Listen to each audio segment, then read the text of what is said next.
En este caso, el tema de su exposición va a ser Campo y Desarrollo de Sarmiento a nuestros días. Bueno, Roy, te dejo en uso de la palabra, si quieres decir algo sobre Ezequiel y después iniciar tu exposición. Muy bien, muchas gracias. No, por favor. Muchas gracias a la Fundación de Visión por la invitación, muchas gracias al Instituto de Formación Política y Gestión Pública de la ciudad también por la invitación. Y lo que quería era charlar con ustedes, presentar algunas ideas sobre el problema de la relación entre campo y desarrollo desde una perspectiva histórica. Y al mencionar estos temas, inmediatamente viene a la mente el nombre de Ezequiel Gallo. Porque internarse en esta temática un poco es seguir en la huella que él abrió. Ezequiel Gallo escribió un libro importantísimo que se llama La Pampa Gringa, sobre el desarrollo de la agricultura en Santa Fe. Y ese fue un libro muy, muy importante que redefinió la manera de abordar el problema en la década del 70 y creo que es un libro que todavía mantiene mucha vigencia. Entonces, muchas de las cosas que voy a decir, las voy a decir en esa línea, explorando algunas ideas que propuso Ezequiel, que fue un gran historiador, un gran historiador de la Pampa Gringa, de muchas otras cosas, pero en particular de la Pampa Gringa, inteligente, erudito, con una gran pluma, uno de los historiadores que creo los argentinos nos honramos de tener. Y muy generoso también. Muy generoso, muy amigo de hablar de los temas que a él le interesaban con gente que no veía las cosas de la misma manera. Por ejemplo, ¿qué significa esto? Incluso yo lo conocí más de grande, ya una persona grande, con ganas de seguir aprendiendo. No le gustaba tanto la gente que se hacía eco de las cosas que él decía. Le gustaba mucho más conversar sobre temas que sus interlocutores veían desde otros ángulos. Y yo creo que esa es una lección muy importante para todos, en particular para los historiadores, que a veces somos demasiado complacientes con nuestras propias ideas. Yo creo que Ezequiel no era de esa familia y eso creo que lo hace más grande como historiador. Entonces lo que quería hacer era decir algunas cosas sobre este problema, campo y desarrollo, en una perspectiva de largo plazo, mirándolo desde Sarmiento a nuestros días, es como ya es una... ambicioso, pero... Muy ambicioso, excesivo, pero simplemente trazar algunas líneas, ¿no? ¿Por qué trazar algunas líneas de este problema? Bueno, porque hay distintas visiones sobre esta cuestión, ¿no? Y hay una visión que se fue forjando desde los años 30, 40, después hablo un poquito sobre la manera en que se fue forjando, que tiene una visión negativa sobre la contribución del campo, en particular el sector agroexportador. Cuando hablo de campo estoy pensando sobre todo en la Pampa, en el sector agroexportador pampeano. Decía, hay una visión que tiende a pintar con rasgos negativos la contribución de este sector, tanto en el pasado como en el presente, ¿no? Y se dice, bueno, en nuestro tiempo el campo genera poco empleo, tiene una matriz de ingreso muy concentrada, genera pocos eslabonamientos y en alguna medida esta es una visión que recorre nuestra historia y me gustaría un poco presentarla y sobre todo discutirla, ¿no? Discutirla porque yo creo que el pasado nos cuenta otra historia. ¿Qué historia nos cuenta el pasado? Quiero dividirla como en 3 capítulos.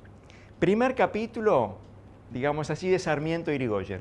Es el capítulo en el cual la Argentina experimenta una de las expansiones productivas más importantes del mundo del siglo XIX. Segunda mitad del siglo XIX, primeras 3 décadas del siglo XX, ¿no es cierto? No todo fue color de rosa, nunca todo es color de rosa en la sociedad, pero cuando uno mira qué pasó en la Argentina de ese tiempo, una de las primeras elementos que se observa es un crecimiento muy acelerado. Cualquiera sea el indicador que uno tome, crecimiento de las exportaciones, crecimiento del producto per cápita, cualquiera sea el indicador que uno tome, la Argentina está muy alta, está entre los países que más crecen en el mundo, más rápido incluso que sus principales socios comerciales o los países que en ese momento están en el centro del mundo. Gran Bretaña, Estados Unidos, Alemania, la Argentina crece más rápido. Arranca de más atrás, pero crece más rápido. Y crece sobre todo con el campo como el sector exportador como su gran locomotora. Pero además de crecimiento vinculado a las exportaciones, el otro elemento que caracteriza esa etapa es diversificación productiva. Esto no siempre se enfoca en las narrativas de la era exportadora. De hecho, cuando se habla de era exportadora, a veces queda en un segundo plano todo lo que sucede, digamos así, puertas adentro, vinculado al desarrollo productivo doméstico, vinculado al mercado interno, ¿no? Y ahí la principal novedad, o una de las novedades más importantes, sobre las cuales podemos detenernos, es crecimiento industrial.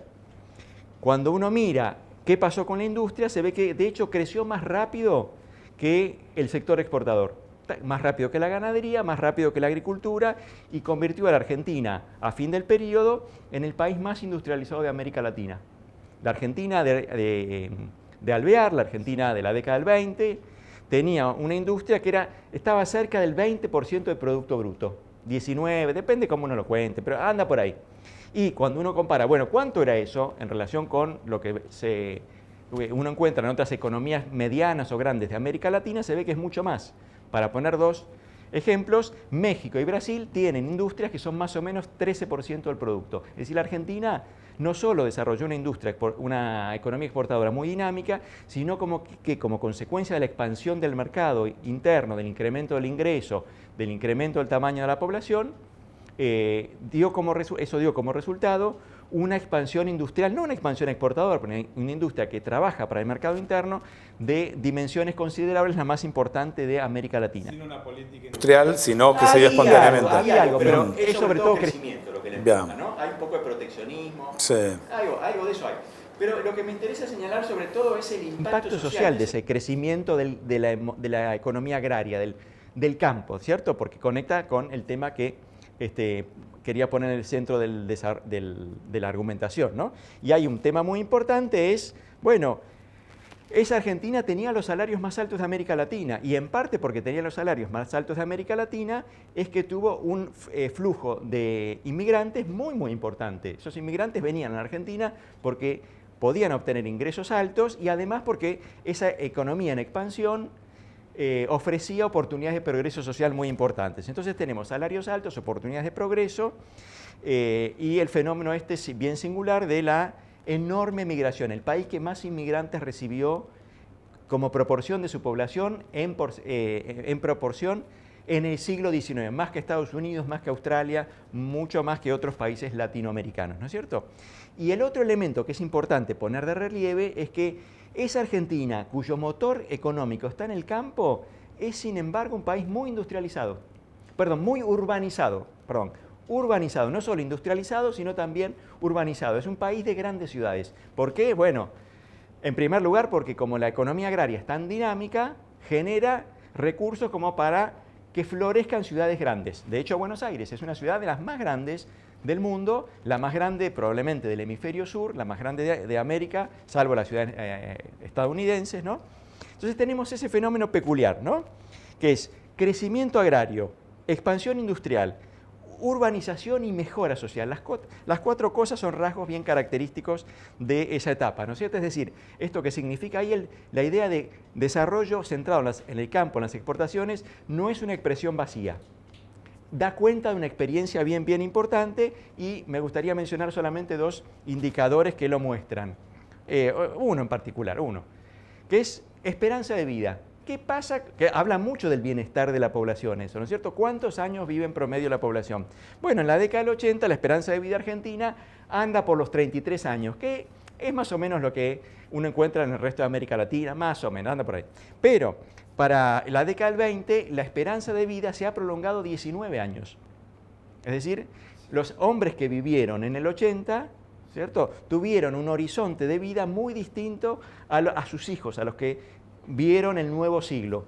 Esos habitantes del nuevo siglo tuvieron una esperanza de vida prácticamente 2 décadas más larga. Bien significativo ese crecimiento, ¿no es cierto? 53 años, pasó de 33 a 53. Y acá lo más interesante es, por supuesto, comparar. Porque bueno, hoy 53 no nos parece mucho, pero en ese momento tiene su significación, sobre todo comparando con otros países de América Latina. Y ahí México y Brasil tienen esperanzas de vida que rondan los 30, 32, 33, 34 años. ¿Sí? Es decir, la esperanza de vida argentina en la década del 20 es 19 años más prolongada que la de las otras grandes países latinoamericanos. Bueno, hay muchas razones para explicarlo, pero una muy importante es que esa economía centrada en el sector agrario funcionaba no para los de arriba, que por supuesto también funcionaba y mucho para los de arriba, grandes fortunas agrarias, ahora digo algunas cosas sobre eso, pero también funcionaba para los de abajo, ¿no? Entonces acá viene la pregunta, que es, si andaba tan bien, si funcionaba tan bien, si los logros de la Argentina de crecimiento exportador fueron tan significativos, ¿sí? ¿Por qué el país no siguió caminando en esa senda? ¿Sí? Que era tan prometedora, que creo yo gozaba de un consenso social bien amplio.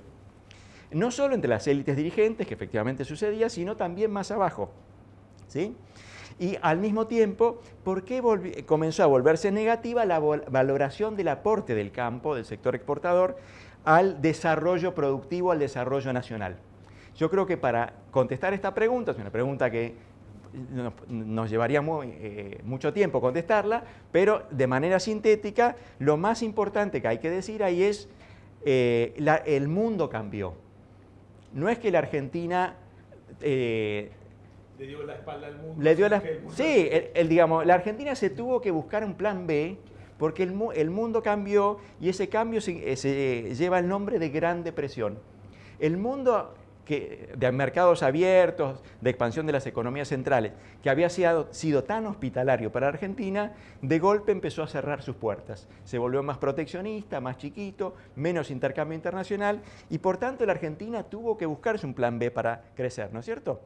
Y la década del 30, la década de la Gran Depresión, fue mala para Argentina. No fue el peor país de América Latina, pero la Argentina venía con una expectativa de progreso muy grande. Se desaceleró el ritmo de crecimiento. Por ejemplo, salarios se estancaron. Después de que durante mucho tiempo se hubiera hecho carne en la experiencia social la idea de que el futuro siempre iba a ser mejor que el pasado, de golpe la Argentina se estancó.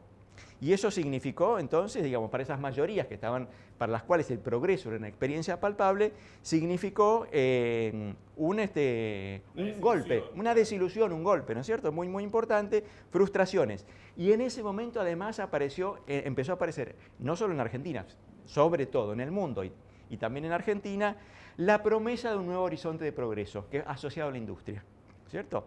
Bueno, en este punto me gustaría volver un segundo para atrás e introducir un actor que hasta ahora no hemos mencionado, sino muy al pasar, que nos habla de una tensión dormida en esa Argentina que le iba tan bien. Y yo decía al comienzo, bueno, no fueron todas rosas, ¿cierto?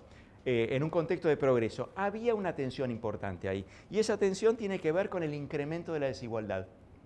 Ese incremento de la desigualdad, que fue un fenómeno general del siglo XIX, están ahí los trabajos de Piketty para mostrarlo, el siglo XIX es un siglo de incremento de la desigualdad, tomó en la Argentina una forma específica, que es el incremento de las grandes fortunas rurales, la emergencia de una clase propietaria rural muy poderosa. Y bueno, mientras hubo progreso para todos, no hubo tanto, un poquito de queja, un poquito de ruido, pero en los años 30 sí, en la medida en que el humor social se volvió más negativo, creció la impugnación a ese grupo. Eso había empezado en los años de la década del 10, con los conflictos agrarios, con Alcorta, ¿cierto? Pero recién en los 30 se construyó una imagen que impugnó a la Argentina rural. ¿Bajo qué forma? La idea de que había ahí una plutocracia, un grupo dirigente muy poderoso que estaba de espaldas al progreso de las mayorías. Es decir, a ese es el momento en el que la trayectoria de los grupos dirigentes agrarios muy importantes, de las clases propietarias agrarias más poderosas y de las mayorías empezó a divergir, ¿no es cierto? Y empezó a crecer en envergadura, empezó una crítica a ese grupo que era como una suerte de fue denunciado cada vez más como el núcleo sociopolítico de una Argentina que mira hacia el pasado. Eso es lo que recoge Perón en los años 40, ¿no es cierto? La impugnación a la oligarquía como el grupo que representa, que personifica los males del país, el responsable de la frustración nacional, ¿no es cierto? Bueno, entonces yo creo que esto es importante porque nos permite entender las razones por las cuales en los años 40, desde los 30, pero sobre todo en los 40, la Argentina tomó ese otro camino que se llama fundamentalmente, cuyo núcleo es la industrialización por sustitución de importaciones, ¿no es cierto? Bueno, y ahí el campo quedó en un segundo plano. Y lo interesante del caso, lo problemático en un aspecto, es que el avance industrial fue una política general en América Latina. Todos los países avanzaron por ahí, era un poco obligado que el crecimiento de las economías en un mundo más cerrado, en un mundo con menos intercambio internacional, inevitablemente tenía que venir de la mano de promover actividades volcadas sobre el mercado interno y sobre todo industria, pero en Argentina esto vino muy asociado a una política con un sesgo antiagrario muy acusado, muy profundo, en parte creo yo vinculado con esa imagen de una oligarquía a espaldas del destino nacional, ¿no es cierto? Bueno, asociada a el campo como arcaísmo productivo, como atraso y demás, ¿no es cierto? Una imagen muy distinta a la de la Argentina del Centenario. Otro mundo, ¿no es cierto? Bueno, entonces acá viene la pregunta. Bueno, entonces Argentina comenzó una nueva navegación. La primera fue campo y desarrollo de la mano, desarrollo apoyado sobre el campo. Acá comienza una segunda en la cual el campo funciona fundamentalmente como un proveedor de divisas y de alimentos baratos para sostener ese programa de industrialización. Entonces acá viene la pregunta. ¿Cómo le fue a la Argentina en esa segunda etapa? Y yo creo que le fue más o menos. ¿Por qué? Porque en la primera etapa, en la digamos, de Sarmiento y Irigoyen, la Argentina había sido uno de los países más exitosos del mundo en términos de crecimiento. Pero en parte eso tenía que ver con el hecho de que esa Argentina tenía la pampa. No era solamente el producto del esfuerzo de los argentinos, recursos naturales contaban. Por supuesto, los recursos naturales hay que ponerlos a trabajar, no es que las cosas pasaban solas, nada de eso nos ayuda a entender cómo funciona esa economía, pero estaba muy bien adaptada, sus recursos naturales estaban muy bien adaptados a un mundo de mercados abiertos que demandaba alimentos y materias primas de distinto tipo de clima templado. La segunda etapa que estamos describiendo, la que comienza en los 30 y se va a prolongar con bastantes éxitos, no tantos como esa primera, pero con algunos éxitos significativos, está asociada a la industrialización por sustituciones, no tenía una pampa. La Argentina no tenía una pampa industrial. Por supuesto, uno puede decir, bueno, los que gobernaron se equivocaron, no hicieron las cosas, pero el panorama global yo creo que está determinado por el hecho de que la Argentina en esa etapa tenía menos recursos para ser tan exitosa como en el pasado. ¿Por qué? No tenía energía para el desarrollo industrial, ¿no es cierto? Pensando en el desarrollo industrial, no tenía energía barata. Hasta hace muy poquito, ahora todavía importamos gas, ¿no es cierto? Petróleo, la Argentina de esa época tampoco tenía y no tuvo hasta mucho más tiempo. Por ejemplo, sí, importaba petróleo, importaba energía, no tenía carbón, no tenía acero y tenía salarios altos también, mucho más altos que la media latinoamericana y tenía un mercado relativamente chico para una industria que ahora funcionaba puertas adentro. No es que no podía exportar esa industria, no había mercados externos a los que pudiera exportar, no era lo suficientemente competitiva. Entonces yo creo que inevitablemente esta segunda etapa iba a ser menos exitosa que la primera, ¿no? Es decir, la Argentina no iba a ser, nunca iba a lograr convertirse en una Argentina que podía mostrarle al mundo logros como las del centenario.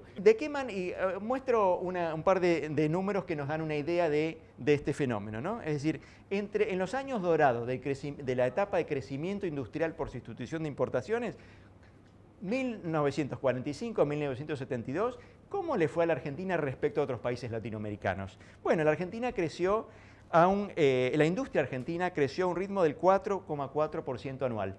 Visto en nuestro tiempo, hermoso, un paisaje hermoso, pero a la luz de lo que estaba pasando en América Latina en esas décadas, mucho más gris. Sí, por ejemplo, Brasil creció al 8,4, casi el doble. México al 7,4. ¿Sí? Es decir, esos países que en las décadas anteriores habían, que la Argentina miraba desde arriba, ahora en esta etapa, bueno, lograron éxitos mucho más significativos. ¿Con qué compensó la Argentina esta convergencia, este acercamiento a la media latinoamericana?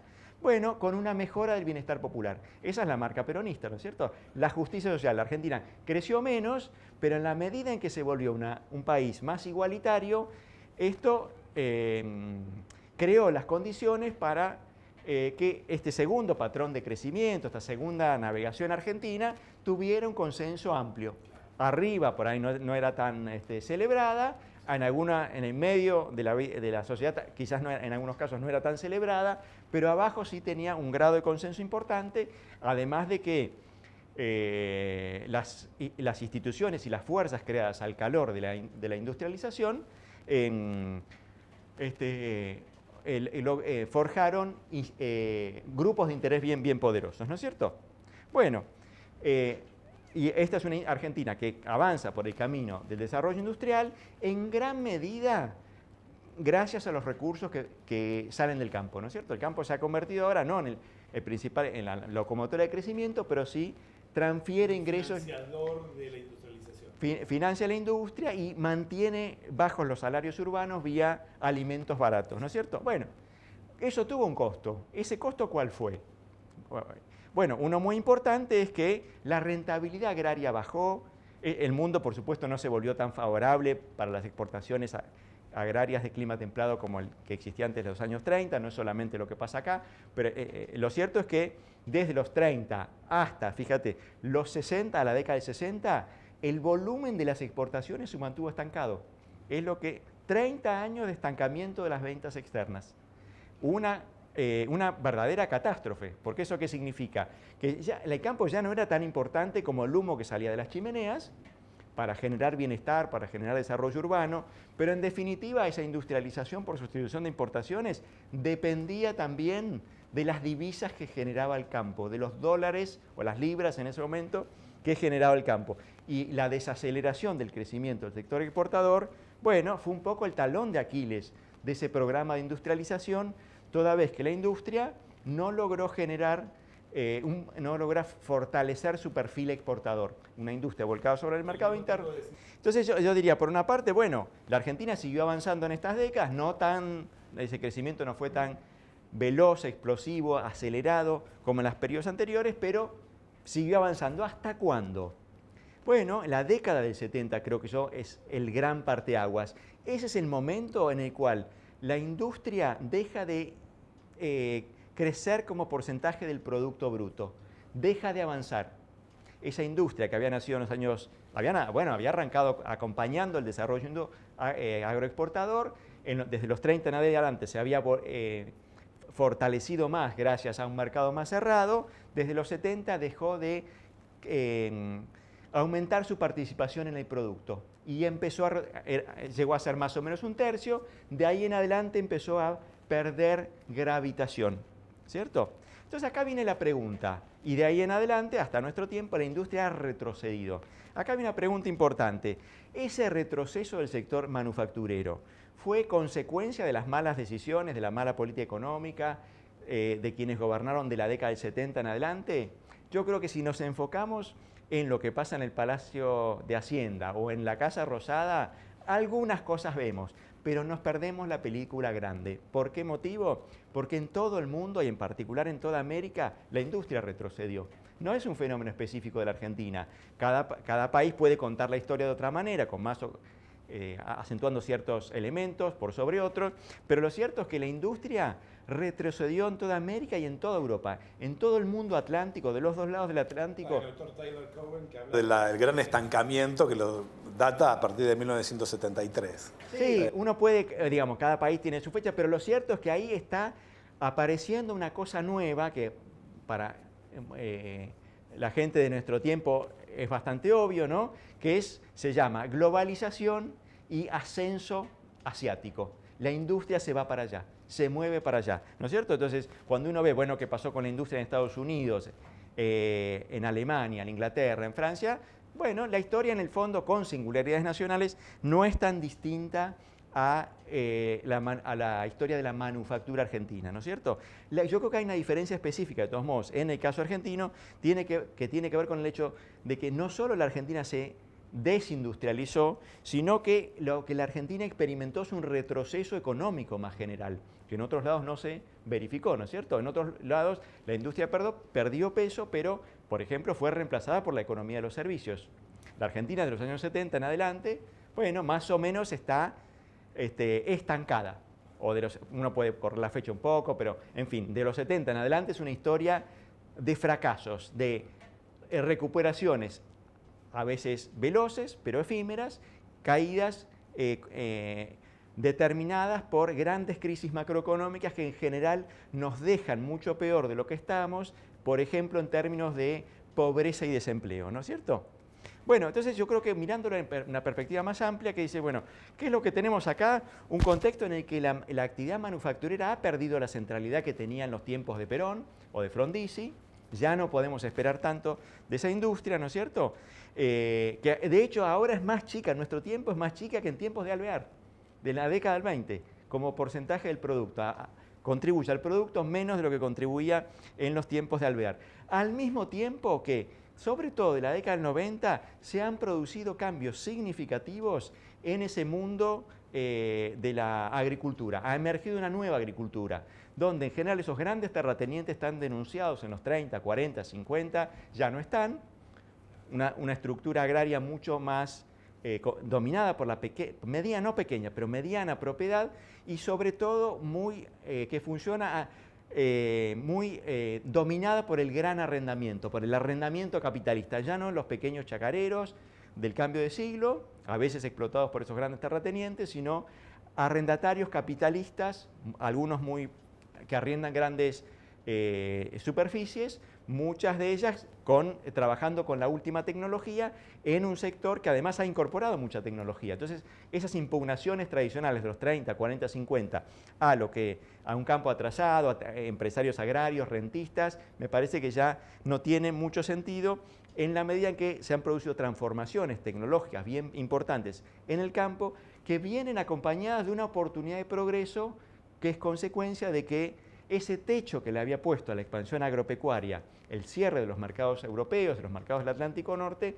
hoy ha desaparecido como consecuencia sobre todo de la expansión de los mercados asiáticos, muy fuerte en nuestro nuevo milenio, ¿no es cierto? Entonces yo creo que el campo tiene hoy un horizonte de crecimiento de largo plazo mucho más atractivo, mucho más prometedor que el que tuvo entre las décadas de 1930 y, si queréis, la década de 1990, el cambio de siglo, ¿no es cierto? Entonces acá viene un poco la pregunta para nuestro tiempo, es ¿qué puede ofrecer el campo, este campo exportador transformado desde el punto de vista tecnológico, bien dinámico, a una Argentina que pueda volver a hablar otra vez de progreso? Bueno, ¿qué es lo más valioso que tiene que ofrecer? Yo creo que hay 2 o 3 cosas sobre las cuales habría que insistir. Una muy importante, cuando hablamos, y todo el tiempo estamos hablando, sobre todo en los últimos años, lo que se llama, a veces se describe a veces como restricción externa, pocos dólares. ¿Cierto? El campo, el sector agroexportador, con sus anexos industriales, es el principal proveedor de divisas de este país y probablemente lo va a seguir siendo por un tiempo largo.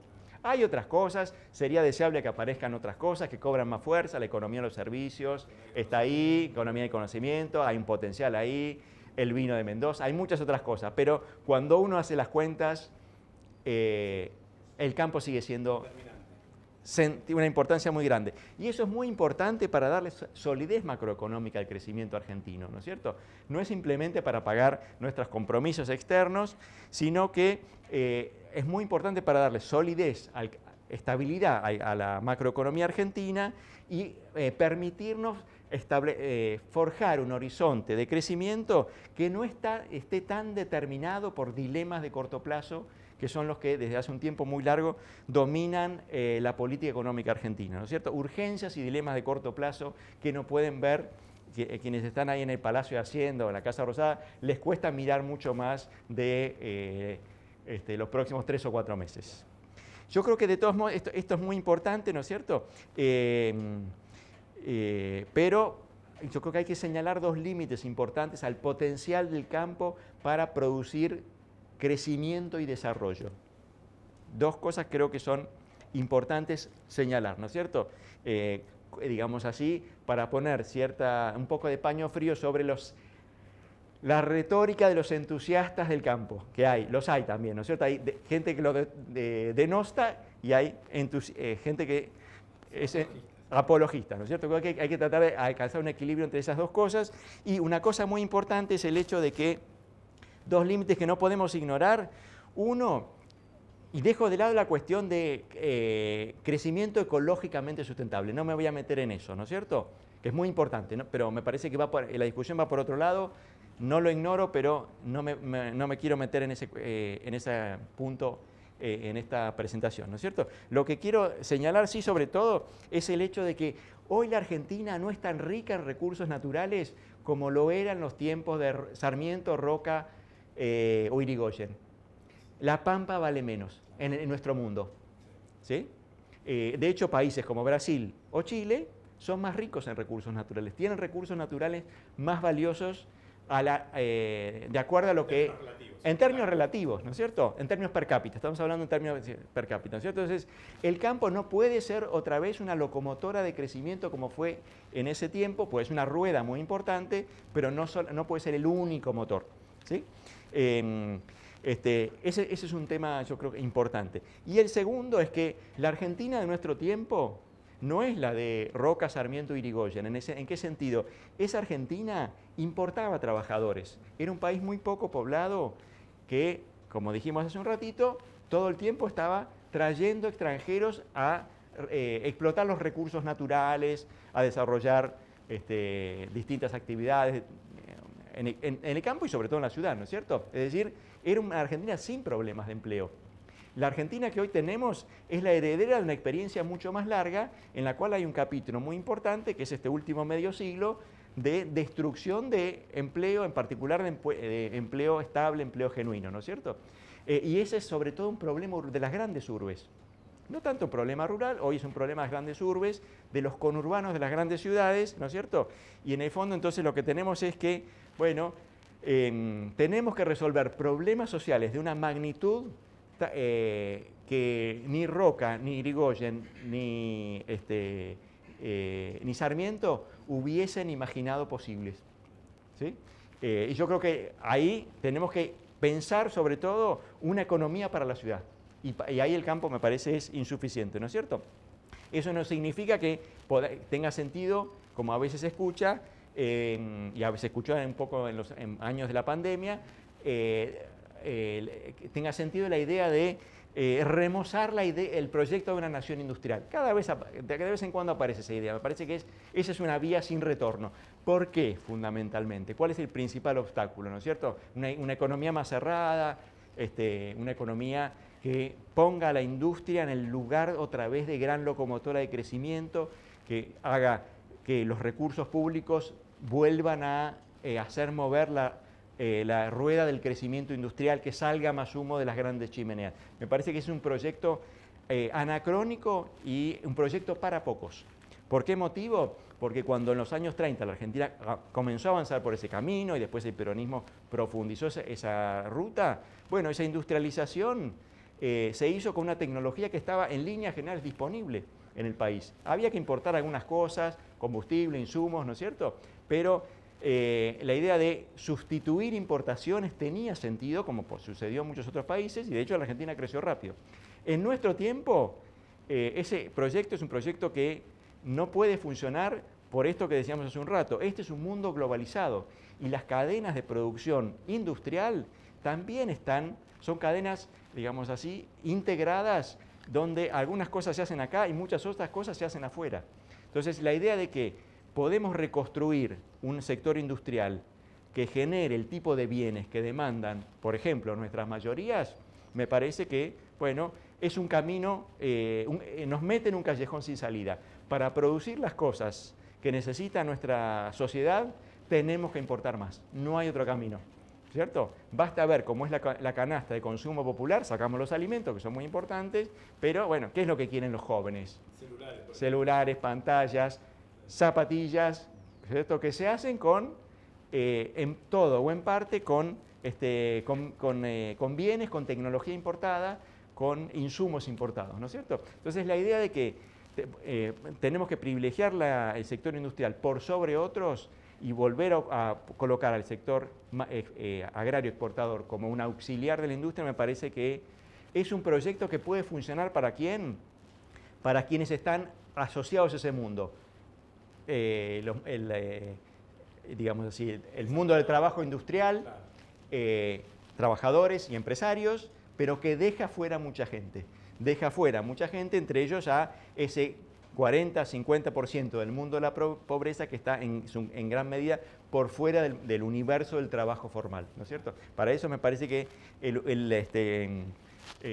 una economía con más capacidad para exportar y por tanto con más capacidad para importar está en condiciones de generar más y mejores oportunidades de empleo, más y mejores oportunidades de crecimiento que las que uno puede ver en ese mundo que no desapareció, pero que es más reducido, de una industria que difícilmente vaya a resolver los problemas de ese mundo de la pobreza. Lo que no quiere decir que haya que borrar ese mundo industrial de un plumazo, todo lo contrario, ¿no es cierto? Me parece que tiene que ser una rueda más de crecimiento, pero que en sí mismo es incapaz de dar respuesta a las promesas de crecimiento, desarrollo e inclusión que, digamos así, que la industria formuló en los años 30, 40, 50, 60, incluso a veces en los años 70 de nuestro siglo XX, ¿no es cierto? Bueno, entonces este es un poco mi composición del lugar y termino diciendo esto, ¿no? ¿Dónde nos conduce este razonamiento? Bueno, me parece que invita a poner en duda el valor de muchas impugnaciones al campo que mencionamos al comienzo de esta presentación y creo que nos confirma que la idea de que crecimiento agroexportador y desarrollo no deben verse como términos antagónicos, sino que más bien son dimensiones complementarias, sobre todo en un país tan urbanizado como el nuestro, ¿no es cierto? Y en un país tan urbanizado como el nuestro, 95% de la población hoy vive en aglomeraciones urbanas, no tiene sentido afirmar que el campo no genera suficiente empleo ni promueve una mejor distribución del ingreso. Esos problemas hay que resolverlos en otro lado. La política fiscal es uno de los campos en los que en todo caso hay que hacer eso, ¿no es cierto? Al campo lo necesitamos para otras tareas y en particular para consolidar una macroeconomía más sólida, una menor dependencia de cuál es el precio del dólar en la pizarra de esta tarde o de mañana, y para consolidar un sistema productivo más dinámico que por supuesto, va en la medida en que podamos hacerlo, en que podamos despegarnos de las emergencias del día a día, nos va a permitir también profundizar, volver más complejo, más dinámico el mercado interno, ¿no es cierto? Yo creo que entonces en ese sentido la política pública tiene una tarea importante que es estimular el potencial productivo que anuda nuestro campo, porque esto es importante para el desarrollo, ¿no es cierto? Y si se quiere, tras una demora de 4 o 5 décadas, las décadas de estancamiento argentino, creo que es importante tener conciencia de este fenómeno, de esta necesidad, para ingresar después de un lapso, de un hiato muy, muy importante, que ya lleva casi medio siglo, de ingresar al tercer capítulo de nuestra historia productiva, que esperemos sea al menos tan bueno como el primero o el segundo. Bueno, gracias, Roy. Bueno, volviendo justo que mencionas el primer capítulo de nuestra historia económica, para también relacionarlo con la historia política, antes de empezar esta charla habíamos estado conversando que hay una creencia en la cual en esta primera etapa de generación del 80, que vamos a ver entre 1853, 1860 hasta 1930, o no, en realidad hasta 1916, se supone que los que gobernaban había una cierta identidad entre campo y política, y parece ser que no es tan así. Justamente tus investigaciones tienden a desmentir esa creencia. Sí. La política, yo diría, la política argentina nació moderna y nació incluyente. Después de la revolución, participación política, república, ciudadanía, son datos que todos tienen que tomar en cuenta. Y a esto viene acompañado, sobre todo desde la Constitución y demás, de la construcción de un sistema político complejo con muchos actores, con una vida política que hoy llamaríamos nosotros profesional y con especialización de funciones. ¿Esto qué significa? Hay una élite dirigente, una élite política que se entrena en eso, que conoce eso, que está interesada en hacer una carrera política, y por otro lado está el mundo de la empresa, el mundo del mercado, el mundo del capitalismo. Por supuesto, esa es una separación que fue dándose no de un día para el otro, pero lo cierto es que cuando uno mira el panorama hacia 1880, 1890, está claro que grupos dirigentes del plano político y clase económicamente capitalista o empresariado son dos cosas distintas. Esta es una idea que a veces choca con esa visión tradicional que dice existió algo así como una oligarquía política, que era además el grupo propietario más importante. Cuando uno mira los principales empresarios del país, en general no se meten en la vida pública, están ahí, es muy atractivo hacer negocios en la Argentina exportadora, la mayor parte de los grandes empresarios está en eso. Por supuesto, a veces son tentados a ingresar en la vida política porque esa es una sociedad, no diría diferencial, pero a los que les va bien, a las familias tradicionales, tienen un lugar de reconocimiento mayor que el que tuvieron más tarde. Está eso, ¿no es cierto? Pero los grandes nombres de la vida pública no son los grandes nombres de la vida económica. E incluso, diría más, ¿no es cierto? Uno de los fenómenos más singulares, donde se observa este aspecto que estamos señalando, es el hecho de que hubo importantes conflictos entre empresarios y clase terrateniente, para decirlo de alguna manera, empresarios rurales y poder político. Y que cuando los empresarios se organizaron políticamente lo hicieron contra la clase dirigente. Y también denunciaban los vicios electorales de la clase por ejemplo, dirigente. hay 2 o 3 ocasiones donde incluso la sociedad rural dice, bueno, vamos a armar un partido político. ¿Por qué? Porque los políticos son ladrones, porque no se ocupan de las cosas importantes, porque no piensan en el bien común, porque solo les interesan sus carreras políticas, porque cobran impuestos muy altos. Bueno, esto que está reflejando un poco el hecho de que esa Argentina, que es una Argentina que crece mucho, que tiene una economía muy dinámica, bueno, tiene esa locomotora que es el campo y es, digamos así, el único sector o el más importante donde la dirigencia política mete la mano cuando tiene que financiarse. Recordemos un elemento más. La Argentina tiene un Estado grande, no es un Estado pequeño el argentino ya en ese momento. ¿Por qué es un Estado grande? Un Estado grande que significa un Estado que alguien lo tiene que pagar. Con una amplia burocracia. Con burocracia, con funcionarios y con políticas públicas, algunas de las cuales hoy nos suscitan nostalgia. Por ejemplo, no con Sarmiento, que recién empezaba, pero un poquito más tarde, se armó el sistema educativo más potente de América Latina, que fue muy importante para bajar la tasa de analfabetismo. Fue una iniciativa de política pública ambiciosa. Bueno, alguien la tuvo que pagar. No fue gratis eso.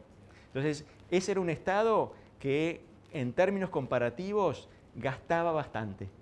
Y un Estado que gasta bastante es un Estado que inevitablemente tiene que presionar a su sociedad.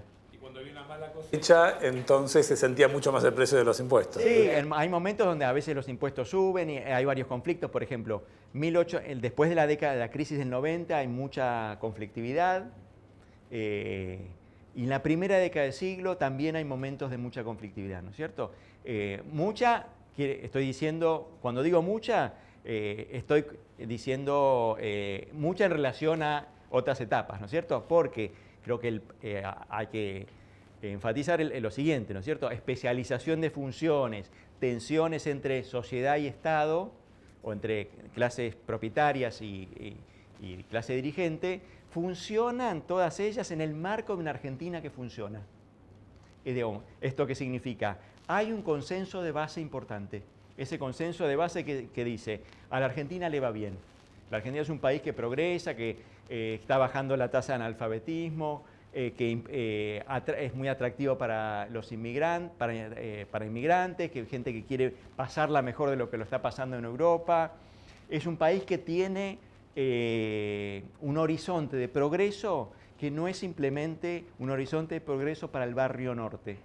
Las panaderías en los barrios se llaman el progreso, ¿no es cierto? Entonces, este también es el marco en el que se dan esos conflictos. Es decir, son conflictos que no impugnan el rumbo que tiene la Argentina. Legitimidad Es una en clase todos los de... Sí, muchos dirán, bueno, a veces es una Argentina que hasta 1912 tiene elecciones con violencia, a veces con fraude y demás, con poca participación. Una creencia en la cual, bueno, por todas las disputas políticas del siglo XIX, principio del siglo XX, se criticaban mucho los vicios electorales de ese periodo y justo coincide con el dictado de la ley Sáenz Peña, cambio el sistema electoral, que cambia también el elenco gobernante. Sí. Entonces, ¿qué pasó ahí? ¿Realmente hay una correlación que puede significar un nexo causal o se dieron otros acontecimientos, otros hechos que motivaron ese cambio? Mira, yo lo veo así. Desde que la política argentina se convierte en una política nacional, antes no, hay otra historia, no me voy a detener, ¿no? Hay ruido en el momento de las elecciones. Son elecciones en las que participa una parte muy menor de la población, y los que participan en general no son los de más arriba. No es una política exclusiva esta, en el momento electoral, ¿no? No votan los ricos de hecho no van a votar, porque ir a votar, el momento electoral es bastante... La contraria. El momento electoral son como las internas de los clubes de fútbol, con barras bravas. Vota una porción minoritaria de la ciudadanía, el voto por supuesto no es obligatorio, y en general las elecciones tienen algunos elementos de violencia, de disputa, de conflicto. Este fenómeno está bien arraigado en la vida política argentina del siglo XIX. Esto no solo pasa acá. La construcción de una elección transparente, donde todos van a votar, digamos así, y salen sin su ropa manchada, es un esfuerzo civilizatorio que llevó mucho tiempo en muchos lugares. Basta mirar la política de Estados Unidos del siglo XIX, que también es un poco así. Entonces, hay bastante mugre en el momento electoral. ¿Y esto qué significa? Que en general los perdedores se quejan. Están en la idea de que perdieron. Sí, se quejan, hubo fraude. Cuando uno ve, bueno, cuando ganan los que la vez pasada perdieron, los que se quejan son los otros. Es muy frecuente ese fenómeno. Pero lo cierto es que para 1900, 1910, a un país que ha progresado mucho en términos de, si querés, desarrollo sociocultural, ese tipo de política le resulta, sobre todo a los grupos dirigentes, problemático. Y un argumento muy extendido hacia el centenario, hacia 1900, 1910, es la Argentina se transformó.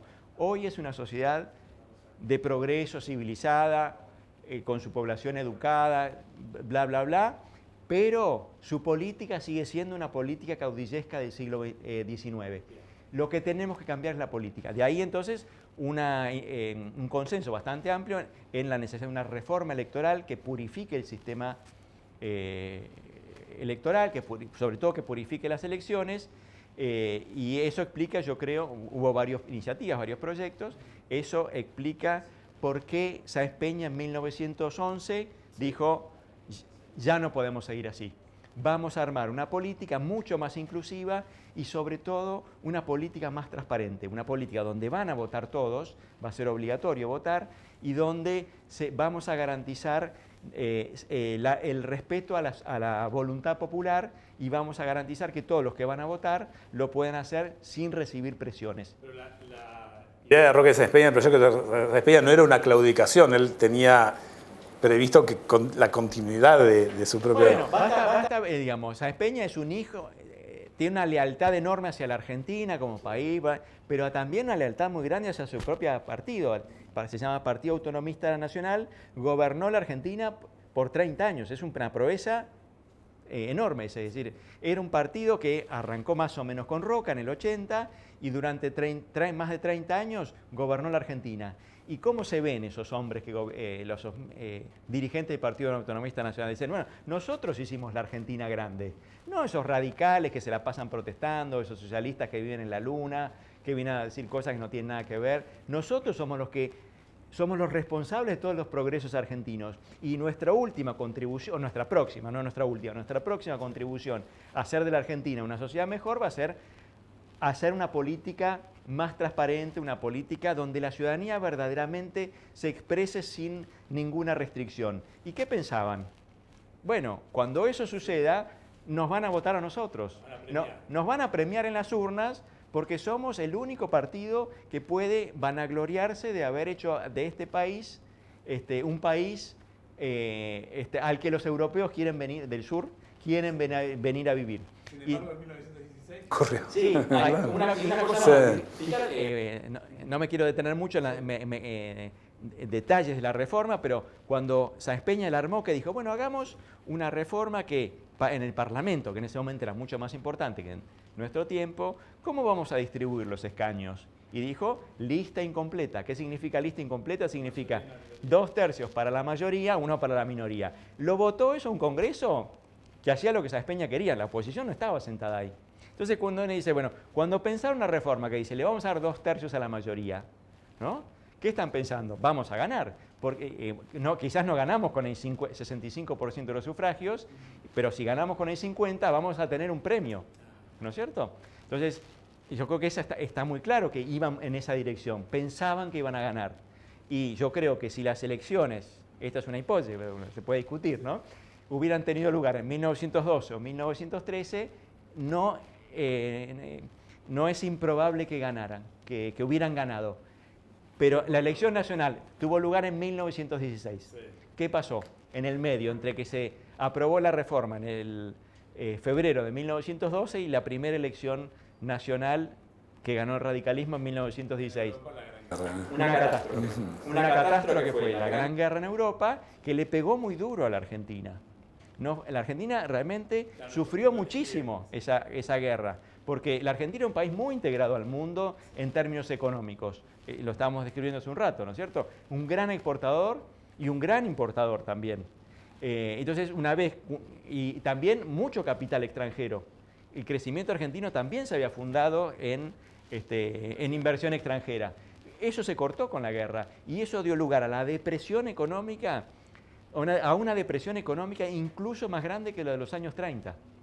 La caída del producto entre 1913-14 y 1916-17 fue dramática, mucho más grande que la caída de la Gran Depresión, que de todos modos vino acompañado de un cambio sistémico, solo comparable a la crisis de 98-2002, ¿no? Entonces, en un contexto de esas características, hoy nosotros que vivimos en un mundo distinto al de esas personas y que tenemos mucha más información, ¿qué sabemos? Que un gobierno que va a elecciones en el marco de una crisis tan profunda, la más profunda desde 1890, habían pasado casi 30 años, con sus más y sus menos, pero de mucho crecimiento y de golpe ese derrumbe, bueno, mucha gente decidió, creo yo, castigar en las urnas a quién es el responsable el votante no siempre hace elucubraciones respecto a si la culpa es de lo que está pasando en Europa, más bien castiga a quien tiene a mano, y había buenas razones para castigar al gobierno, ¿no es cierto? Por supuesto, este análisis hay que complementarlo con otras cosas. Bueno, ¿qué es lo que hicieron los radicales para presentarse como una alternativa, ¿no es cierto? Pero yo creo que el voto a los herederos del PANA en el año 16 se vio menguado en un porcentaje considerable como consecuencia de este fenómeno. Agreguemos que, por supuesto, en esa primera elección, de todos modos, prácticamente 4 de cada 10 votantes votaron al PAN, ¿no es cierto? Así que no es que desapareció, ni era completamente artificial su posición, ¿no es cierto? El radicalismo le ganó, pero por una diferencia pequeña. ¿Después qué pasó? Bueno, después vino la formidable década del 20, una década de recuperación donde, fíjate, los salarios se duplicaron.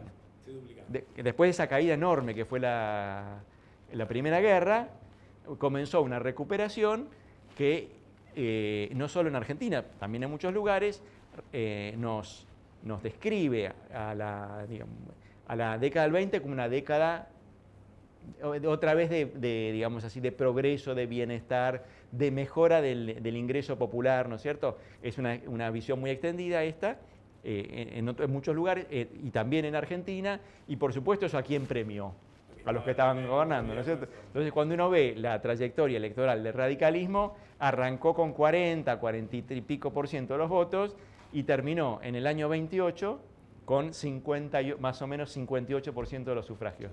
Después vino la crisis y ahí, bueno, otra vez cambiaron los papeles.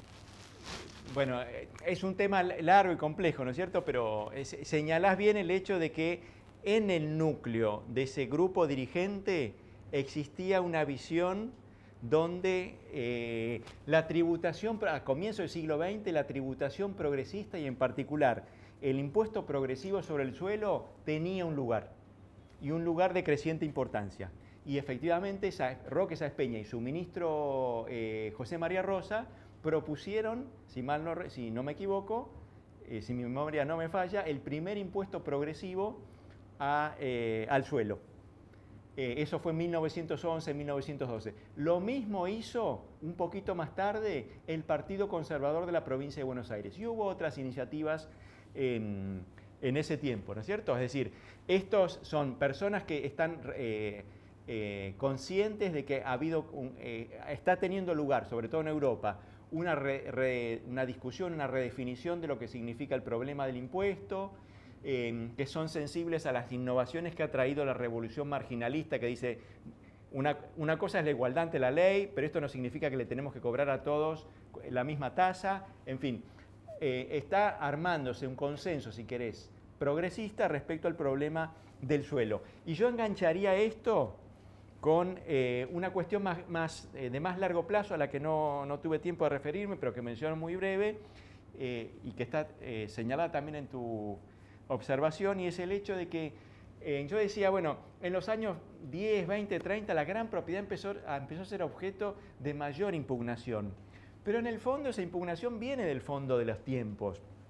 ¿Por qué razón? Porque en la Argentina la gran propiedad nunca tuvo legitimidad histórica plena. Esto no es Europa, donde del fondo de los tiempos existe el derecho de los de arriba, de la nobleza y demás, a dictar su ley al mundo rural. La Argentina se armó, como en parte América, sobre la premisa de que la civilización es urbana, civilización y barbarie, para ponerlo en términos de Sarmiento, y cuando forjó un ideal sobre cómo tenía que ser el campo, esto está en Sarmiento, pero también está antes y va a estar después, ese ideal decía lo mejor, la base sobre la cual se tiene que erigir la sociedad rural que nosotros queremos es la pequeña propiedad familiar. A veces se denomina eso bajo el nombre de una sociedad de farmers, ¿no? Una sociedad de pequeños o medianos productores que son propietarios del suelo, que son independientes. Esto tiene virtudes políticas también, por supuesto, viene de republicanismo clásico, pero digamos así, esto acompañó el desarrollo histórico argentino. Y cuando uno lo mira en distintos momentos, siempre está dando vueltas. Está, no sé si en Rivadavia del todo, pero ya está formulado ahí, probablemente también está en el último periodo colonial. Digamos así, en la era oligárquica esa visión no terminó de desaparecer. Quedó opacada, ¿por qué razón? El éxito. Porque en parte la modernización, por ejemplo, la ganadería vino de la mano de grandes propietarios que empezaron mejoraron su standing público, la manera en que eran percibidos por la sociedad mejoró mucho como consecuencia de qué cosa, de que esa idea de Sarmiento, ustedes son atrasados, ignorantes, ya no valía tanto en 1890 porque eran los grandes modernizadores de la ganadería, los promotores del cambio tecnológico en el campo, etcétera, etcétera, ¿no es cierto? Pero siguió estando ahí todo el tiempo trabajando la idea de que la gran estancia hoy no es el atraso, es la vanguardia, es la punta de lanza de la transformación del campo. Pero en el mediano y largo plazo, sobre todo en el largo plazo, la gran estancia se tiene que ir fragmentando, tiene que ir dando lugar a un campo de pequeños propietarios. Durante un tiempo, ¿con qué fue compatible ese ideal? Con la idea de que algo estaba pasando. Sobre todo que vía qué elemento, la división de la propiedad. Uno ve la discusión de, por ejemplo, 1900, 1910, hay muchos que argumentan en esa línea. Antes había estancia de 50.000 hectáreas, después eso se dividió entre 10 hijos, quedan 10 de 5.000 y así vamos a un escenario en el que dentro de 20, 30, 40 años vamos a tener empresas agrarias o unidades de propiedad de escala familiar. Yo creo que desde 1910 y sobre todo en 1930 ese fenómeno siguió, pero la sociedad argentina se volvió más impaciente. ¿Por qué se volvió más impaciente? Porque le empezó a apretar el zapato como consecuencia. La economía, el crecimiento de la economía. Entonces. Sí, es decir, los lujos de los ricos empezaron a verse con menos tolerancia. Y por supuesto, 50.000 hectáreas es mucho más que 5.000, pero 5.000 seguía siendo una ofensa para quien decía tiene que haber una Argentina en el mundo rural más democrática, también por el hecho de que, claro, después de 1910 aparecieron voces que hablaban desde el campo, no eran solamente señores como Sáenz Peña, sino que, bueno, estaba la Federación Agraria y demás. Y una última observación sobre esto, bueno, ¿por qué no hubo reforma en esa línea? Yo creo que el tema de fondo, hay dos temas de fondo ahí que nos ayudan a explicar esto. ¿Por qué este discurso que dice la pequeña propiedad familiar es mejor no se impuso? Yo creo que hay dos temas importantes para tratar de entenderlo. Es decir, ¿por qué no se logró construir una fuerza de reforma del campo, como hubieran querido Sarmiento y como después quiso Juan B. Justo, el socialismo, ¿no es cierto?, que tenía un poco, heredaba esa tradición. Bueno, precisamente es Juan B. Justo, es decir, es un sector chiquitito de la vida política que tiene además poco arraigo en el campo. Es decir, entonces acá tenemos dos elementos. Uno nos vincula con lo que decíamos antes. La Argentina es muy urbana. Es una sociedad donde la mayor parte de la población vive en grandes ciudades, donde las ciudades son los grandes escenarios, el gran teatro de la política nacional. Y los intereses de la población rural y de la población urbana no siempre están en sintonía, ¿no? Este yo creo que es el tema más grande y es el tema más importante porque, bueno, cuando viene una iniciativa que dice, bueno, vamos a dividir la propiedad, vamos a cobrarle más impuestos a la gran propiedad, bueno, hay muchos que dicen, bueno, pero esto va a traer como consecuencia un incremento, por ejemplo, de los precios de los alimentos. ¿Y quién lo va a pagar eso? O si se pone en marcha una iniciativa de reforma agraria, no a la cubana, ¿no es cierto?, sino compensando a los propietarios. Bueno, algunos dicen este es el camino, pero otros dicen ok, eso sería muy lindo, pero alguien lo va a tener que pagar. Entonces finalmente la sociedad urbana no votó programas de reforma agraria. Quienes estaban, digamos, los dirigentes políticos urbanos, incluso los de sensibilidad progresista, fueron, digamos así, tuvieron simpatía por los discursos de reforma del campo, pero nunca los pusieron al tope de su agenda. Más bien dijeron, no, los temas que nos interesan son los que les interesan a nuestros interlocutores, ¿no?, a nuestros votantes. El propio Perón un poco hizo eso, ¿no?, que dijo cuando llegó hizo su campaña electoral en el 46, dijo, reforma agraria, vamos con todo contra la oligarquía terrateniente. Pero después dijo, no, bueno, no lo dijo, pero estaba claro que ¿qué quería Perón? Alimentos baratos. Entonces. Quería, digamos, su programa de reforma de la sociedad era sobre todo un programa urbano. Quería alimentos baratos para la población urbana, que ya era por lejos la gran mayoría, y reforma de la ciudad, ¿no es cierto? Industria, todo ese tipo de cosas. Decían, bueno, el campo le sacamos plata, pero si nos metemos a hacer mucha ingeniería social, por ahí no nos conviene, ¿no? Digamos, en todo caso, no es nuestra prioridad. Diría lo siguiente, si acá hay como dos, no me referí en la presentación, pero yo creo que efectivamente hay como dos modelos de desarrollo agrario en la Argentina, o por lo menos hay un contraste significativo entre lo que pasó en la provincia de Buenos Aires y lo que pasó en Santa Fe. Lo que pasó en Santa Fe lo conocemos muy bien gracias al trabajo de Ezequiel Gallo, ¿no es cierto? Y yo creo, y me voy a tomar algunas ideas que él propone para explorar esa línea. ¿Cuál es la diferencia fundamental, la más importante, viéndolo el fenómeno a largo plazo? En Santa Fe se arraigó la mediana y pequeña propiedad. ¿no? Sarmiento hubiese estado mucho más contento mirando a Santa Fe. Sarmiento murió en el 88, si mal no recuerdo. Recién se estaba armando eso. Pero en los 90 estaba ya bastante, 1890, 1900, bastante desarrollado. Sarmiento no llegó a verlo en su plenitud. Hubiera estado más contento con eso que con lo que sucedió en la provincia de Buenos Aires, en el distrito en el cual la gran propiedad siguió marcando el tono de la vida rural, en líneas generales. Por lo menos ese contraste lo podemos establecer, ¿no es cierto? ¿Por qué? Bueno, lo que tuvo Santa Fe fue lo que a veces se denomina colonización, pero yo creo que el rasgo más importante es que la tierra de Santa Fe, cuando Urquiza empezó a avanzar por el camino de transformarla, de correr la frontera productiva, es que era tierra muy barata, tierra de frontera. Y era una tierra que no estaba en explotación. Y por tanto, a través de compañías de colonización, a veces vía iniciativas privadas, a veces del sector público, pero sobre todo privadas, digamos, especulación con tierra, negocios con tierra, se armó una estructura de propiedad con lotes medianos o tirando a entre pequeños y medianos, ¿no es cierto? Lo que lo hizo posible es el hecho de que esa tierra que todavía no estaba en explotación, que era parte de la tierra, en su inmensa mayoría, de frontera del centro de Santa Fe, un poco del sur de Santa Fe, ¿no? Ahí está la experiencia de Urquiza, de Castellanos y un montón de empresarios de colonización, ¿no? Entonces eso dio lugar a una estructura de propiedad muy distinta a la que primaba en Buenos Aires, ¿no es cierto? Pequeños y medianos productores con una mayor densidad de ocupación, ¿cierto? Y una de las cosas que muestra Ezequiel Gallo en su trabajo es que rápidamente eso dio lugar a, bueno, no solo a esperanza y pueblos o ciudades de esa característica, sino que eso vino acompañado de la creación de toda una gama de emprendimientos de servicios y productivos, industriales, diríamos así, que tenían en la época ese carácter, que acompañaron ese proceso de expansión productiva.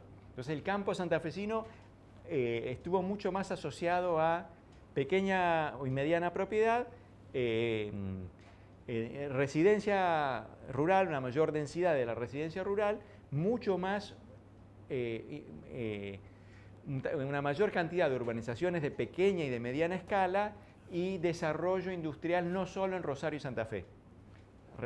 Digamos de todas maneras que esa cuenca productiva dio lugar a una ciudad enorme como Rosario, que en 1850 tenías, no sé, creo que 8.000 habitantes en los años 50, en la década del 50, y fue la ciudad de crecimiento más explosivo de la Argentina del siglo XIX hasta los años 30. Fue fenomenal el crecimiento de Rosario.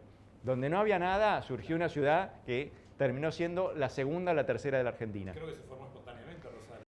No había nada, era un puerto, digamos, y esa fue como la cabecera de esa cuenca, es decir, no fue solamente desarrollo rural, pequeña propiedad. Eso vino combinado con este otro fenómeno que describimos. Y de hecho, Rosario fue la ciudad más extranjera de la Argentina, incluso más que Buenos Aires, porque no había nada. Se pobló prácticamente en su totalidad extranjero.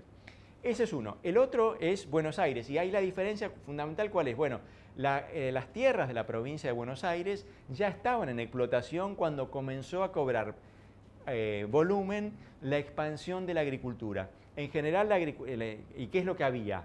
Bueno, en la primera mitad del siglo, ganado vacuno que se explotaba para el cuero, desde la década de 1840, 50, 60, tomó la posta un capítulo de la historia productiva argentina borrado de la memoria colectiva que se llama la lana. En un momento la provincia de Buenos Aires, es decir, las mejores tierras de la Argentina estuvieron cubiertas de ovejas. Y todavía en 1900 la lana era la principal exportación de la Argentina. Mucho más que el cereal, mucho más que el trigo, que después fue la super exportación argentina, mucho más que la carne, otra carne vacuna, otra super exportación argentina. Esa era una pampa de ovejas, borrado de la memoria colectiva, ¿no es cierto? Pero, ¿por qué es importante? ¿Por qué lo señalo? Porque cuando alguien recorría los distritos de la campaña bonaerense en 1880, lo que veía es un montón de ovejas, es decir, tierras en explotación. Entonces, ¿qué significa esto? Que cuando llegó la agricultura, que llegó más o menos 1880, 90, 1900, requería el ferrocarril, el desarrollo del ferrocarril. Sin ferrocarril no hubiera habido agricultura. Cuando llegó el ferrocarril, ya estaban en explotación esas tierras. Entonces era muy difícil armar una estructura de propiedad que promoviera la división. Los porque que pegaron el salto fueron los propietarios. Bueno, entonces los propietarios se quedaron con esas super ganancias producto del muy veloz incremento del valor de la tierra. Y por supuesto algunos vendieron, pero la mayoría, bueno, ¿qué pensaba? Dice, no, bueno, con un ritmo de valorización del suelo del 5, 6, 7% anual, ¿por qué voy a vender? ¿No? Entonces ahí tenemos, yo creo que la principal explicación que da cuenta de las dificultades para crear un campo, si se quiere, socialmente más democrático en los distritos que ya estaban en plena explotación, cuando además el Estado empezó a tener más vigor, más potencia, cuando comenzó a haber, digamos así, cuando la preocupación de los grupos dirigentes, también, esto es importante, pasó de estar, digamos así, de estar centrada en, bueno, cómo construimos un orden político, la gran preocupación del 50 al 80, cómo hacemos para que todos se sienten a la mesa y conversen en vez de tirarse tiros, que fue un poco la discusión del 50 al 80, cómo construimos reglas que nos permitan negociar nuestras diferencias en el Parlamento y no a través de la revolución. Esa fue la experiencia del 50 al 80. Del 80 en adelante primó mucho más la idea de, bueno, una vez que alcanzamos ese objetivo, vamos a poner en marcha políticas públicas en distintos planos para fortalecer el Estado, promover reformas, el sistema educativo. Y ahí apareció, bueno, si se quiere, la preocupación por crear un régimen de tenencia del suelo más democrático, si quiere. Empezó a haber discusión sobre eso, aparecen los socialistas hablando de eso, pero bueno, ya la estructura está mucho más congelada. No es una época en la que se puedan hacer experimentos en el aire. Ya existe ya está mucho más, digamos, no congelada, porque hay mucho cambio, mucha transformación, pero hay intereses sociales más arraigados. Y eso hace mucho más difícil cualquier programa de reforma. No tenemos mucho tiempo, así que voy a tratar de ser... seguramente voy a ser injusto porque voy a recortar alguna dimensión y no estoy seguro de dar cuenta de la totalidad de los problemas, de las perspectivas que ustedes traen. Creo que también he sido injusto con algunos de los que preguntaron antes. Disculpas por eso, ¿no? En relación con lo que decía Héctor, él lo que traía la discusión era el hecho de que decía lo que diría yo es lo siguiente: la Argentina tuvo desde muy temprano una expectativa de mejora muy arraigada en sus mayorías. Esto es parte, no diría del ADN argentino, de la genética argentina, porque la historia no creo que tengamos que pensarlo en esos tiempos, en esos términos, pero la propia experiencia argentina creó una serie de expectativas de progreso que no se encuentran, por ejemplo, en otros países de América Latina. ¿En qué sentido? En el sentido de que quienes vivían en la Argentina, quienes vinieron de Europa, incluso los que, hijos, digamos así, de las poblaciones originarias o llegados en momentos anteriores, vivieron el siglo XIX hasta los años 30 como mamando todos los días la idea de que este era un país que tenía un horizonte de progreso. Eso yo creo que se incorporó en las expectativas de las mayorías. Más rápido, más lento, pero en todo caso cuando uno recorre, por ejemplo, la literatura, eso está muy presente. Progreso significa para algunos mejoras del ingreso, para otros comprarse la casa, para otros movilidad social asociada a la adquisición de competencias en el sistema educativo primario, primera alfabetización, después acceso a la escuela secundaria, después la universidad, ¿no es cierto? Mi hijo, el doctor. Todo eso es parte de la experiencia argentina. Y durante mucho tiempo la Argentina tenía una economía lo suficientemente dinámica como para sostener esas experiencias y también, por supuesto, en la medida en que su fuerza de trabajo se volvía más calificada, contribuir a sostener ese proceso de expansión.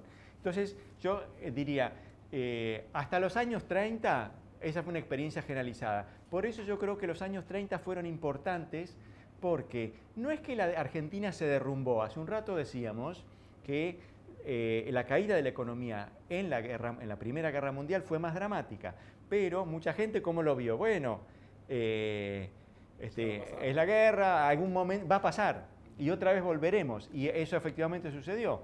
Desde el 18, 19, una recuperación importante, ¿cierto? En la década del 30, eso no sucedió.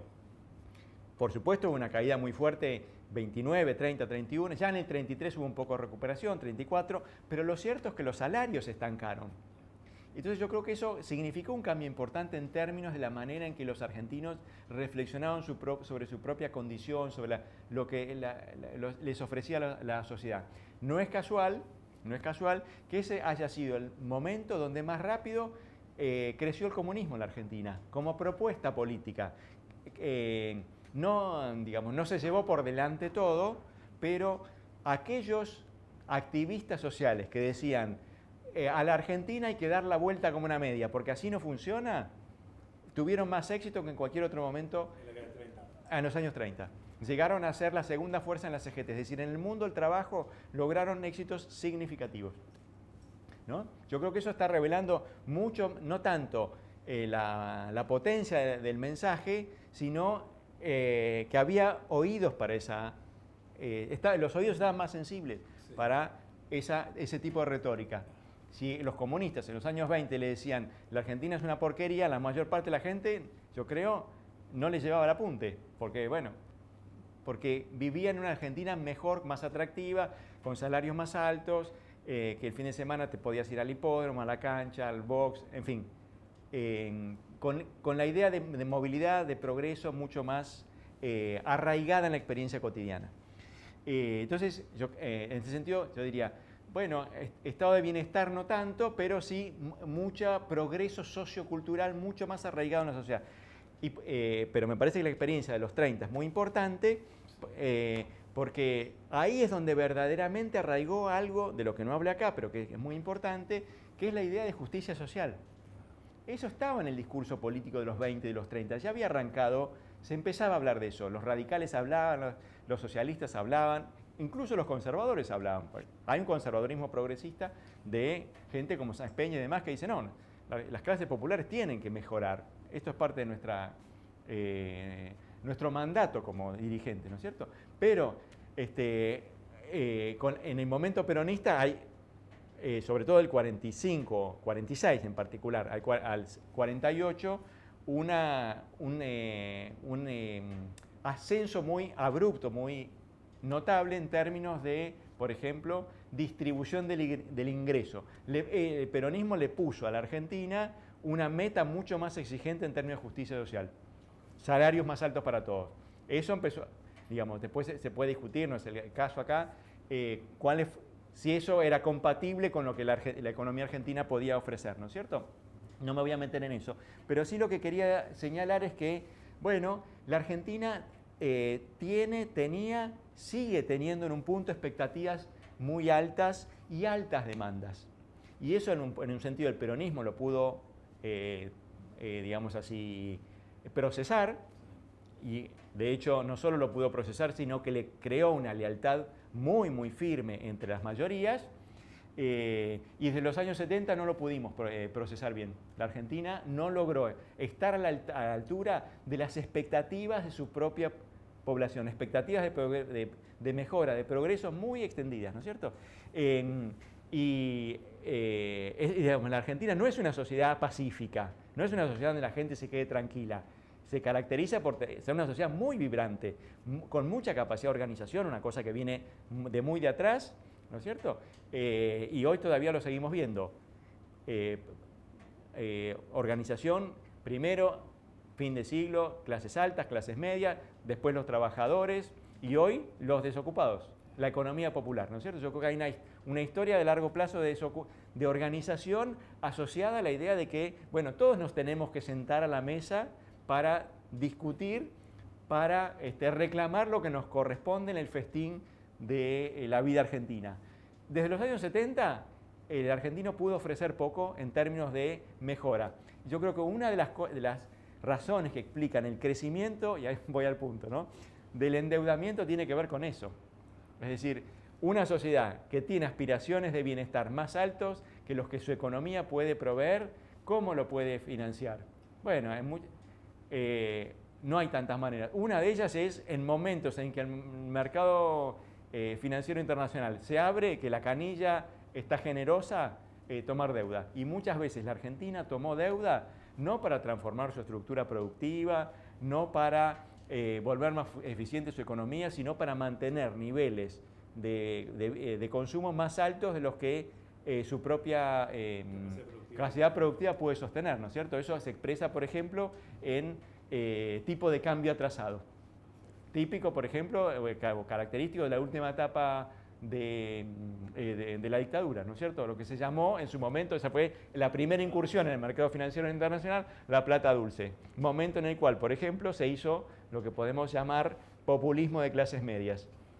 Podemos viajar a Miami, podemos comprar bienes importados, es decir, que no fue por eso que lo hicieron los militares, pero finalmente se dieron cuenta que era lindo, que era políticamente redituable tener un tipo de cambio atrasado que permitía niveles de consumo, acceso a ciertos bienes y demás, salarios altos en dólares, para decirlo rápido, que volvía más atractiva la vida de sectores más amplios de la población. El problema es que eso no se puede sostener en el largo plazo.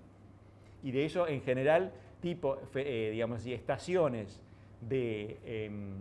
digamos así, de bonanza asociada a tipo de cambio alto, bueno, en general terminan en crisis macroeconómicas que a veces le toca al próximo gobierno, pero que en todo caso, vista en perspectiva, nos ha dejado en las últimas 3 o 4 décadas pisos de pobreza mucho más altos, ¿no es cierto?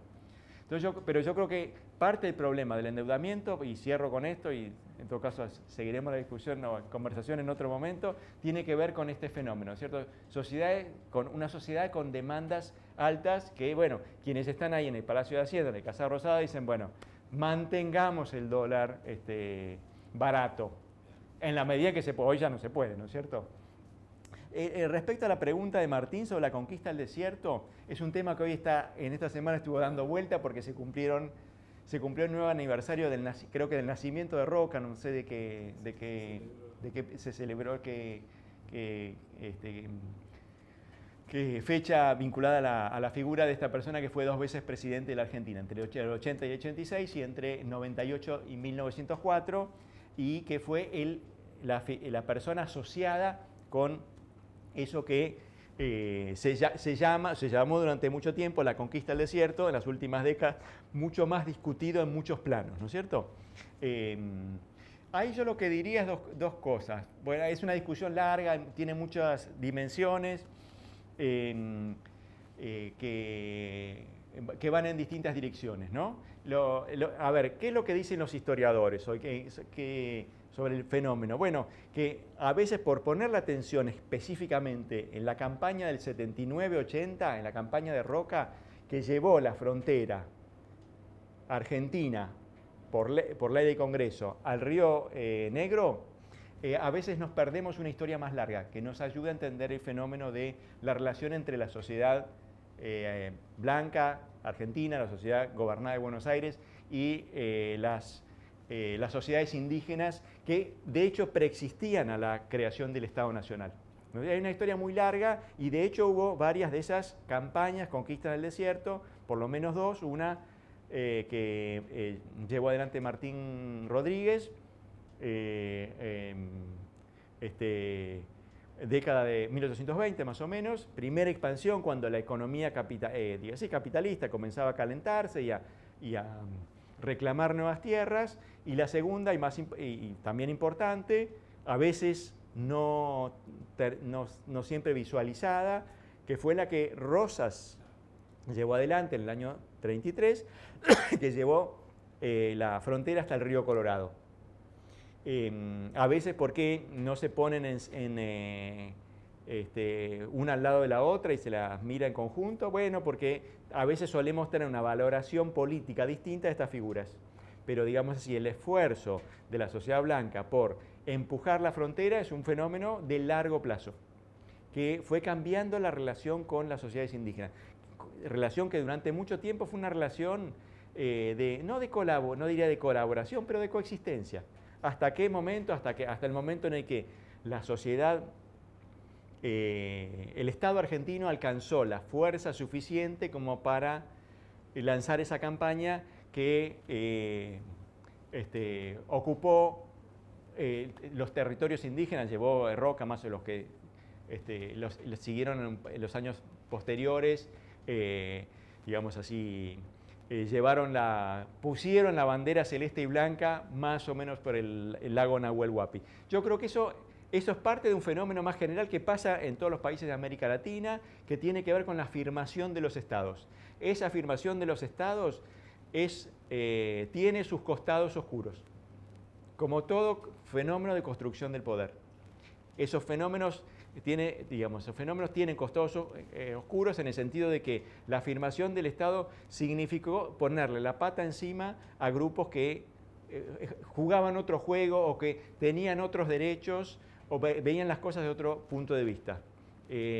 Digamos así, cuando uno dice, bueno, Roca, constructor del Estado argentino, creo que la Argentina debería estar lo suficientemente madura como para aceptar que hay aspectos muy positivos de ese fenómeno, del cual nos sentimos herederos, ¿no? Los argentinos de nuestro tiempo, la idea de que, bueno, la Argentina como Estado tiene una entidad, tiene ciertos valores con los cuales nos identificamos, pero que hay también costados oscuros de esa experiencia que significaron para muchos sujetos, personas, pueblos, comunidades, sociedades, sometimiento y explotación. Yo creo que la campaña del desierto es un ejemplo de esto y me parece que la Argentina hoy debería discutir eso sin necesidad de ponerlo en los términos que dominan una campaña electoral. Indios extranjeros, terrorismo, me parece que esos son fenómenos que no nos ayudan a reconciliarnos con una historia que, como la de cualquier potencia del siglo XIX, tiene costados oscuros. La tiene la de la experiencia norteamericana, la tiene la experiencia inglesa del imperialismo.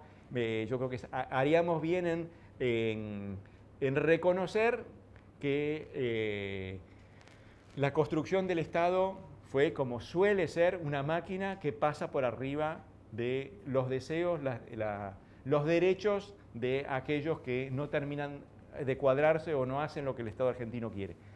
Entonces yo creo que a mí me gustaría que la discusión pública gire un poco en esta clave, ¿cierto? Y que reconozca, bueno, y de hecho compense en la medida en que esto es posible a aquellos que fueron víctimas de la violencia estatal. Compense no quiere decir devolver toda la Patagonia a los que estaban en ese tiempo. Me parece que ese proyecto no camina, porque si uno va por esa línea, en realidad tendríamos que devolver la Plaza de Mayo a las poblaciones que estaban antes de llegar a los españoles. ¿No es cierto? Entonces me parece que hace falta una visión más que contemple que todo orden político se construye con acuerdos, pero también con presión. Y que hay cosas que son difíciles de deshacer. Y lo que no significa que el Estado no reconozca alguna responsabilidad hacia aquellos cuyos derechos fueron violados. Me parece que eso le haría bien al Estado argentino, ¿cierto? Reconocer que algunas humanidades fueron castigadas en nombre de un proyecto de civilizatorio, ¿no es cierto?, que era típico del siglo XIX. Y un último punto sobre eso. Yo creo que el problema fundamental de la campaña de Rosas, no tanto, pero sí de la de Roca, era, bueno, el problema fundamental ahí era la construcción de la soberanía del Estado, no tanto la conquista de ese territorio, porque la Argentina es un país muy ricardiano. ¿Qué quiero decir con esto? Las mejores tierras están cerca de Buenos Aires. Y cuanto uno más se va alejando de Buenos Aires y de Rosario, la calidad de las tierras decrece mucho. Es decir, la tierra de la Patagonia no vale tanto. No es que los que fueron ahí fueron a ocupar esos territorios para revitalizar el capitalismo argentino. Me parece que esa no es una buena lectura del fenómeno. Más bien la preocupación de la élite dirigente de ese momento es, no, bueno, ¿quién manda acá? La consolidación consolidación del territorio, vamos a definir los límites, los chilenos están del otro lado también haciendo algo parecido. Tenemos que afirmar, y eso para Roca era muy importante, afirmar la primacía del Estado sobre un territorio cuya soberanía no estaba del todo claro a quién pertenecía, ¿no es cierto? Entonces yo creo que ese es como el tema central, ¿no es cierto? Mucho más la afirmación del Estado, que es la lógica de la expansión de la economía de mercado como principal promotor de esa expansión. Deslumbrante, todos agradecidísimos con vos, sobre todo creo que todos los que nos han seguido.